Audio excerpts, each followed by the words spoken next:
when there's a great moment of change or a lot of volatility, the classic kind of old school way to handle that is diversify, right? Like diversify, diversify, diversify. Don't put all your eggs in one basket. If everything is changing, like you don't know what's going to pop and you don't know what's going to go to nothing. Welcome to the Marketing Rapport, a podcast created for and by marketing professionals who seek to better understand their consumers and design unique, personalized experiences that stand out in today's market. In each episode, hosts from Verisk Marketing Solutions connect you to industry thought leaders, practitioners, and experts focused on improving B2C experiences through powerful data-driven insights. It's about how we connect with our consumers and where we can partner together to do it better.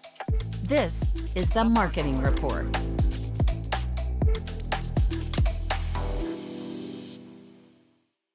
Hello, everybody. Welcome to the Marketing Rapport podcast. I'm Tim Finnigan, and I'm Director of Product Marketing at Verisk Marketing Solutions, which is a business unit of Verisk, and we specialize in consumer data and insights for marketers. Well, today, the theme or title of the podcast is going to be Understand How Identity Changes and Impacts Marketing, which makes sense because the way I view identity resolution or identity, if you've got accurate identity resolution, it's literally the foundation of all marketing activities. It's knowing your customer. And I think that might be an overused term, is knowing your customer. But when you think about it, if you have the ability to accurately identify a customer, it's the most basic assumption made at every step of the marketing process. And when a marketer is unable to properly identify users, their marketing campaigns are totally disrupted. And an identity resolution is about just having a unified view of users across all possible touch points with the idea of delivering effective marketing experiences and measure that holistically. And what I'm excited about is joining me today to talk about identity is Shiv Gupta, who's the founder of U of Digital. And I know he loves talking and geeking out about identity as much as I do. So Shiv, I'm going to give here's my best intro for you. So I know that you've been in the digital advertising space your whole career, like Criteo at AOL, but about 5 years ago, you started U of Digital. And I'm excited for everyone to, if they haven't heard of U of Digital, to find out more about it. So welcome to the podcast, Shiv.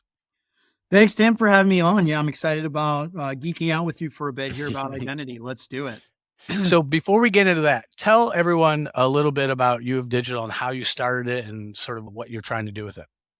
Yeah, so the origin story was pretty simple. I was in sales for most of my career at companies like AOL and Criteo, as you mentioned, sales leadership.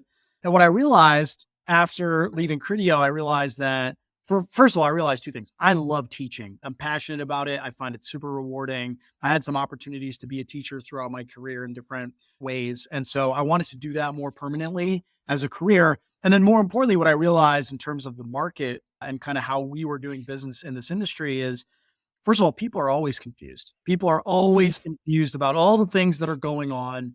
And that's just kind of a function of like the rapid pace of change in digital advertising and marketing.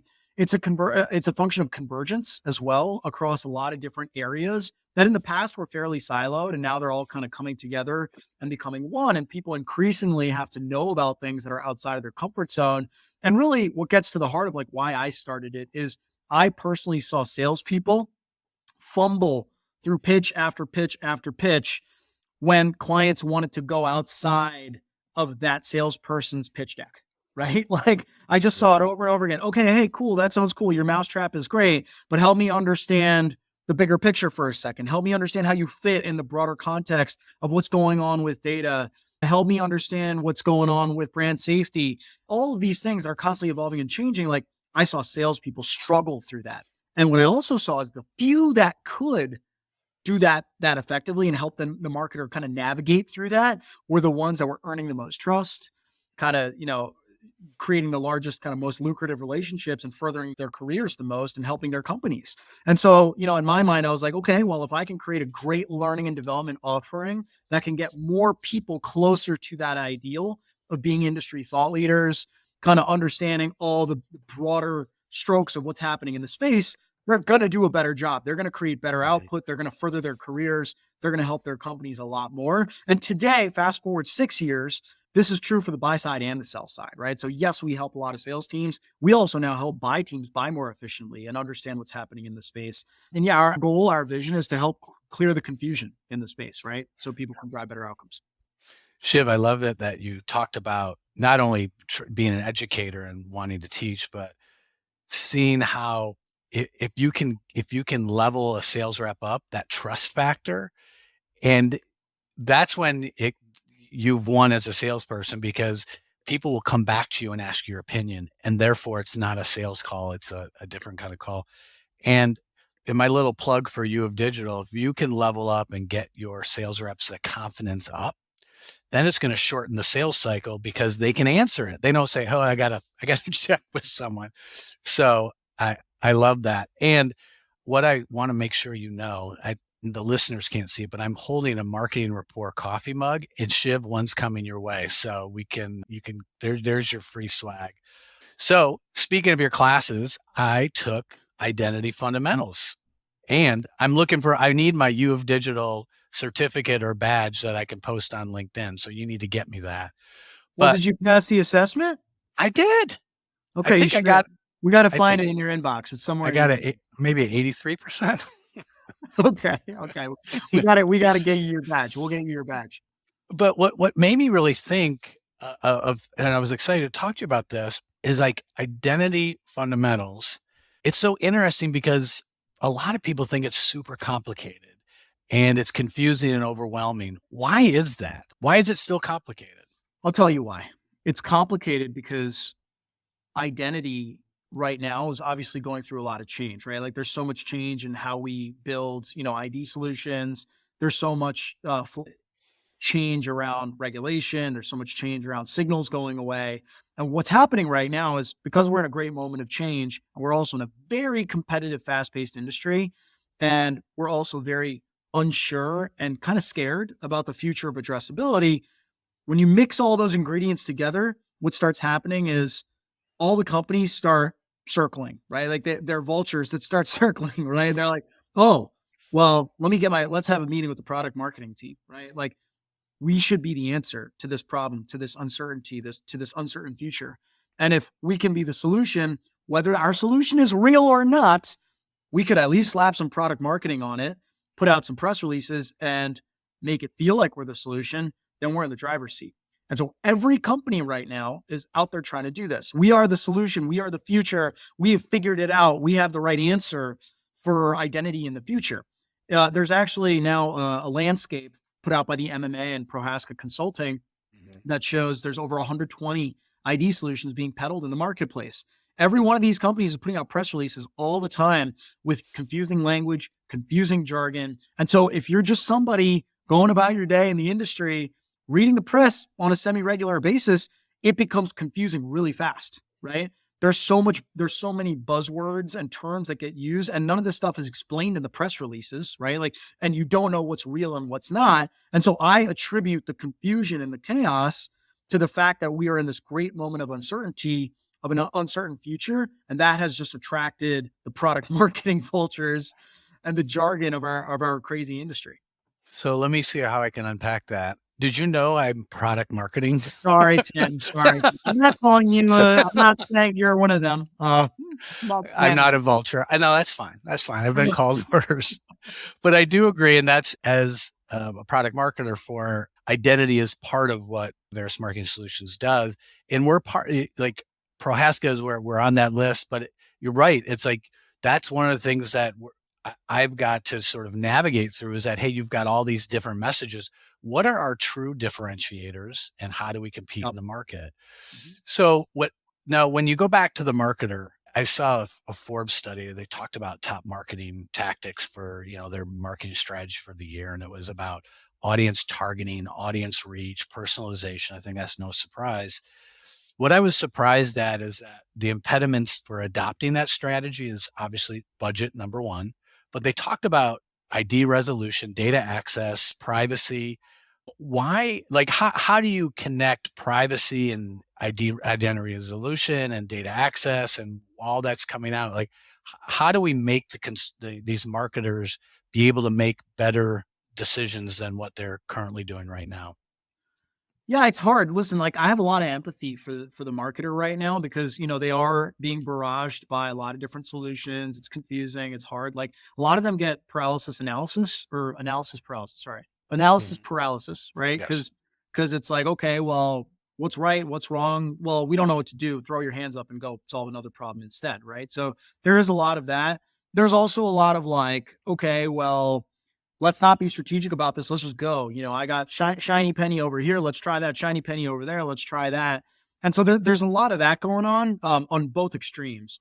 There's also, to your point, like the catch 22 around privacy, right? Because there's a little bit of like okay, well, if I lean all the way into addressability and some of these future proof solutions, well, what kind of risk does that create from a consumer facing perspective, right? Like I can't, if I'm a big brand, I cannot afford to be in the news for a Mhm. big data breach, right? Or using data in a way that's not above board per GDPR or whatever regulation that is enforced, right? So like I have a ton of empathy for the marketer. Like if I'm a marketer, the way I want to tackle this problem is kind of do all the things, but do them lightly, right? So be strategic, right? So think about, create some hypotheses for the future. Like, what do you think is going to happen? Actually take a step back and think about it. I think a lot of people skip that step of actually like taking a step back and coming up with their own theories or hypotheses of the future.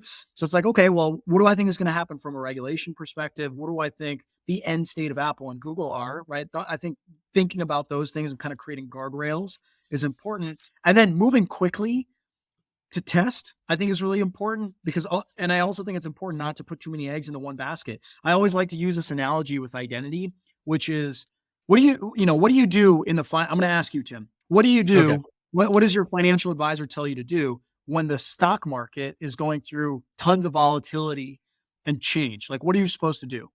What does the book tell you to do? Well, I would tell you my financial advisor says, if it's going down, don't do anything. Like, Right. Yep. you want to recoup. Sure. So I would say from that is let's be less risk averse. Sure. Um, but depending on where you are, is like maybe you want to be more risky in that. So I don't know. Sure. Is this part of, am I going to get another badge on your digital Yeah, if I yeah, get we'll get you the financial investments badge on social media. No, but I think you're right, right? Like assessing your own risk profile is really important as part of that process of like come up with your own strategy. What is your risk profile? Are you aggressive or are you conservative? But what I was trying to get at is also like when there's a great moment of change or a lot of volatility, the classic kind of old school way to handle that is diversify, right? Like diversify, diversify, diversify. Don't put all your eggs in one basket. If everything is changing, like you don't know what's going to pop and you don't know what's going to go to nothing. And so, I believe the same thing is true for addressability right now in our industry. Like if you're a marketer, you need to be nimble, you need to be moving quickly, and you need to diversify your approach. You can't put all your eggs into one solution. Even better, what I really like to think about, if I was a marketer, I would be going hard towards solutions that intrinsically diversify my approach. So like, a way to diversify in the stock market is go buy a mutual fund, right? Or go buy an ETF instead of buying a stock or buying gold or something like that. So which ID solutions kind of look like a mutual fund version of identity, right? Or or an ETF of identity. It's solutions that combine a lot of different types of approaches that create a lot of different outs. Like if one thing fails, well, then we've got three other things lined up here that can fill those gaps. So if I was a marketer, that's kind of how I would be approaching it. And I would do things in a very low lift way that could actually help me right now. Like I've seen the stats. There's a bunch of stats out there. The ones that I've seen basically peg like I think 40 to 50% of ad opportunities today are already unaddressable with traditional identifiers, right? So this is not a tomorrow problem, marketer, Mhm. where don't kick the can down the road. It's a today problem, but also don't try to solve for tomorrow necessarily. Like try to solve for that 40% today and be nimble and diversify your approach and trying to do it and keep moving, right? Keep adapting to the change. So before we get into that, I want to go back to what you said about diversification of sort of like identity. Actually, I've got a great story. It's and one of our customers called it commingling, where they were just with one of our competitors, the main guy in the data space. Mhm. But what was happening is that they could charge whatever they wanted. They had to do what they said to do, but then what they decided to do is exactly what you suggested is let's diversify and go with multiple people because we can use the best of each one. So I love Mhm. that. And then you had mentioned about the end state of Google and Apple. Can you please tell us what's happening? When is this going to happen? Like what Yeah. So I clarify listen. everything. So one thing I'm going to be really conscious. I think when people go out and make statements that they know what's going to happen, I think that's when it's like bullshit meter goes off, right? So Yeah. I do not want to be that person. I don't know what's going to happen, right? I can't clarify it for anybody. And guess what? If somebody tells you that they can, it's BS because we don't know what the end state of those companies will be. Like I believe, Apple, one thing I've said in the past is I think Apple has productized privacy, right? Like Apple, in lieu of putting out the next, Apple Car or the Apple TV, their product has become privacy, right? And I think in that, like they are kind of on a never-ending crusade to become the anti-Google, the anti-Meta, the Snapchat, all these companies that use data and harvest data. And I don't think they're letting up anytime soon, right? So I think their kind of ideal state is make things as privacy centric as possible in a way that helps their own business interests, right? And lends like Apple to be able to build an awesome advertising solution to solve some of the problems that they've created, frankly, right? So I believe Apple's on a never ending privacy crusade. I believe that Google has decided to follow in their footsteps because it's much better to be on that side of the debate than the other side of the debate. They have figured out in their boardroom that that's being on the pro addressability side of the debate is a losing strategy for a massive consumer facing company. And so I don't know what the end state is, but to me, the end state is they go after every little kind of nook and cranny of the ad industry that allows cross-site tracking, that allows user level tracking. So I love where you're going with some of this because it makes me think about what you originally said of why you got into or started U of Digital. It's that, leveling up trust and confidence. So if someone can go in and help marketers in a trustworthy way with confidence and have an opinion and help them, because honestly, I think cookies and the way tracking was, marketers got lazy. Like was it truly them saying, oh, we've got a great way to market to people? Like, did it really move the needle? And now I think, some of the things that you're saying about marketers are skipping strategy and analysis by paralysis. It's have an opinion, diversify, and do it, Yeah. right? Yeah. Have a inclination for action, right? Like I think a lot of folks miss that. And the people that are doing stuff and testing stuff and willing to fail forward sometimes, like they're the ones that come out on top. So yeah, absolutely agree. Before we get into the commercial on U of Digital and some classes that you have, I'm going to give you the last word on identity. Anything you want to end with? No, I think this has been great. Like you captured a lot of my thoughts. I think, just to reiterate, we're in a great moment of change. It's uncertain what the future looks like. Like stay knowledgeable, right? Like my whole thing is, be a reader, be a voracious learner, absorb where you can. Don't let, if something comes by your desk and it doesn't make sense, it's okay to ask why. It's okay to ask what that means. Don't be self-conscious, don't be embarrassed. Like you're doing that is going to help you. It's going to help your career. It's going to help your organization. So just have the curiosity and have the mindset and, you'll be able to do a great job. And with identity, like I think the key right now is just the awareness. The awareness of the uncertainty is the key, right? The second you start thinking, look, like I have the answer or that solution is the answer, I think that's where you start kind of getting into some traps. And when you say stay knowledgeable, to let everyone know, if you haven't subscribed to it, get the U of Digital newsletter. That I found out about the LiveRamp acquisition. Like I'm like, oh, and I sounded so smart. I'm telling them, yeah, I knew about that a while ago. So tell me about what kind of information you have in U of Digital, how to go get it, or the newsletter. I would love to have everyone take a look at that. Yeah, so we want to be able to reach as many learners in our industry as possible and make as many folks as smart as possible about the space. Again, to drive better outcomes for themselves, for their businesses, for their teams. We have a bunch of different touch points. We have offerings that are meant for individuals and small teams. Those are our newsletter, for example, which is an educational tool for the news cycle in the space. We make it fun. We make it engaging. We spoon feed you some opinion, like what to actually think about all this stuff. So go to our website, uof.digital, not .com, .digital. Sign up for our newsletter. There's a free version. There's a paid version for $9 per person per month. We can also set up small subscription, group subscriptions, things like that. We also have an entire kind of library of online courses. So Tim, you took the identity course. Congrats on passing your test. We'll get you a badge. There's a lot of different types of courses on things like digital measurement, on ad tech and programmatic advertising, on, some things related to Google's ecosystem. Also, we're about to drop a brand new course in the next couple of weeks on data clean rooms, super hot topic in the space. So that's coming out very soon. And then more to come on, advanced TV, retail media, more to come from us this year on just like self-paced courses that you can take on your own, basically.